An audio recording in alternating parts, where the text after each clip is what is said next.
Hey friends, it's Tracy from Eagle's Little Paradise. Today I'm going to share with you a little tip I have for when your garden is producing hot and heavy, or you went to the farm market and you picked up a bunch of tomatoes or cherry tomatoes and you just don't have time to process them all. What do? Well, I'm going to show you what I do to save myself a little time in freezing some tomatoes for pasta sauce. So come along. What I've done is, here's my recipe, kind of a guideline, not really a recipe. Tomatoes, peppers, onions, garlic, basil, thyme. And then I put, this is a vacuum seal bag, and I put on there my instructions to heat in a saucepan from frozen, remove skins if desired, immersion blender, add cream as desired, salt and pepper to taste. That's it. And I'm going to put in to my bags approximately 3 cups. Let me grab a measuring cup. Sorry, I'm not prepared. I'm going to put about 3 cups of tomatoes. Now, these are technically a cherry tomato, but they're really big and not, they're sweet, but they're not one of our favorites to eat as a cherry tomato. So I'm going to measure out roughly 3 cups. Why 3? Because 3 is about what I would use if I was going to make a sauce from scratch. So I want a nice heaping cup. 3, so about 3. Now these tomatoes, I did wash them and dried them, and then I put them in the freezer flat on some parchment paper so that when I vacuum seal them, they don't mush. Into this bag, I'm going to just put roughly a loose handful of basil that is also washed and dried from the garden. I'm going to put in a handful of peppers. Now I have purple Islander peppers. I'm gonna put a little more. And I'm also gonna throw in a couple of cut up chunks of onion. I'm using a sweet onion. And then I'm going to put in 2 whole cloves of garlic. Now, I have one more. I have my thyme. I want about a teaspoon, or rather a tablespoon and a half of fresh thyme. Again, this was rinsed and dried out in the salad spinner.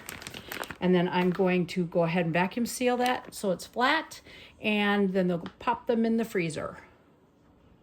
Okay, so this is what it looks like when it is all vacuum sealed. Now these, like I said, are a little bit bigger of a cherry tomato. 2 trays is roughly 6 pounds. So it's a nice amount for a fresh sauce. All right, we're gonna make one more bag, and then I'll see where we're at. You might notice a few extra my little yellow cherries. Those are in there just because they were loose on the kitchen counter. They didn't get ate up, so I'm gonna throw them in here.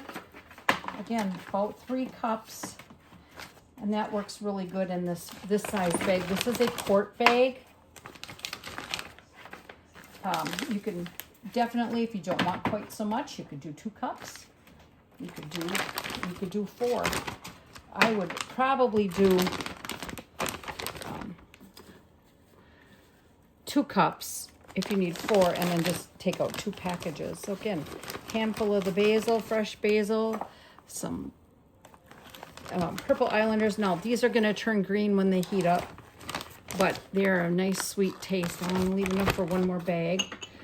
A couple chunks of onion in there, and it's roughly 1/4 to 1/2 of an onion. I'm using sweet onions. You could use whatever kind of onions you like.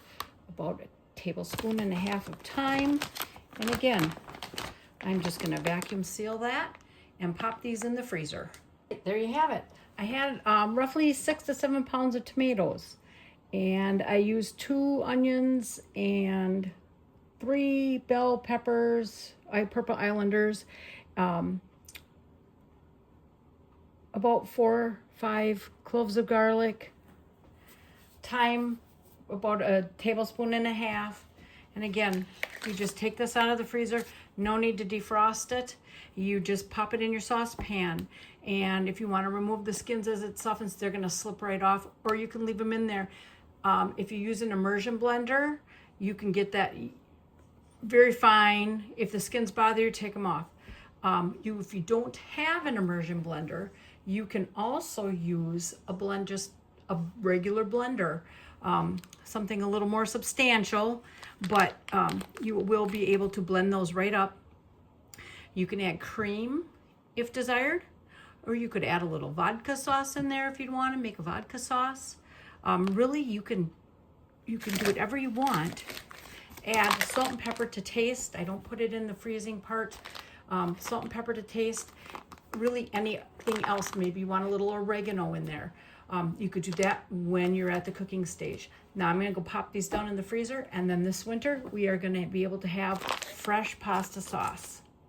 Yum. That's it. Thanks, everyone. Have a great day, and remember to listen to your heart and to follow your dreams. Bye, everyone. See you next time.